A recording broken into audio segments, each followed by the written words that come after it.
आतापर्यंत अनेक उत्तम भूमिका साकारत अभिनेता शरद केळकरने प्रेक्षकांचं मन जिंकलंय. तर केवळ मराठीच नव्हे, हिंदी सिनेमांमध्येही त्याच्या अभिनयाची जादू आपल्याला पाहायला मिळते.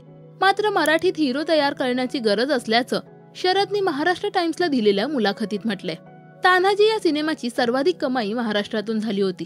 ॲनिमल, जवान, पठाण या सिनेमांनी देखील महाराष्ट्रातच जास्त कमाई केली. आपली मराठी सिनेसृष्टी इतकी वर्ष कार्यरत आहे, पण आपण कुठे कमी पडतोय? वर्षातून एखादा सिनेमा चालतो, त्यावर संपूर्ण इंडस्ट्री चालणार नाही. आपण इंडस्ट्रीत एकत्र काम करतोय, तर आपण पुढे का जात नाहीये? याबाबत सगळ्यांनी मिळून विचार मंथन करणं गरजेचं आहे. 200 सिनेमांपैकी एखाद दुसरा सिनेमा हिट होतो. 1% आपला सक्सेस रेशिओ आहे. यामागचं कारण आपण स्वतःच आहोत.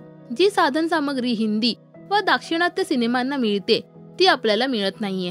सिनेमा हा व्यवसाय म्हणूनच आपण करायला हवा. आपण पैसे खर्च केले तरच आपल्याला त्यातून परतावा मिळणार आहे.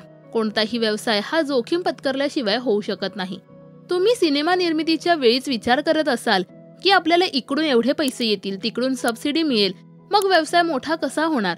आता तरी आपण मराठीच्या पडद्यावर हिरो निर्माण करायला हवा, असं मत शरदने मांडलंय. शरदचा कोणता सिनेमा तुम्हाला सर्वात जास्त आवडतो हे आम्हाला कमेंट्समध्ये नक्की सांगा. मराठी सिने विश्वातील बातम्या, अपडेट्स आणि गॉसिपसाठी सबस्क्राईब करा राजश्री मराठी.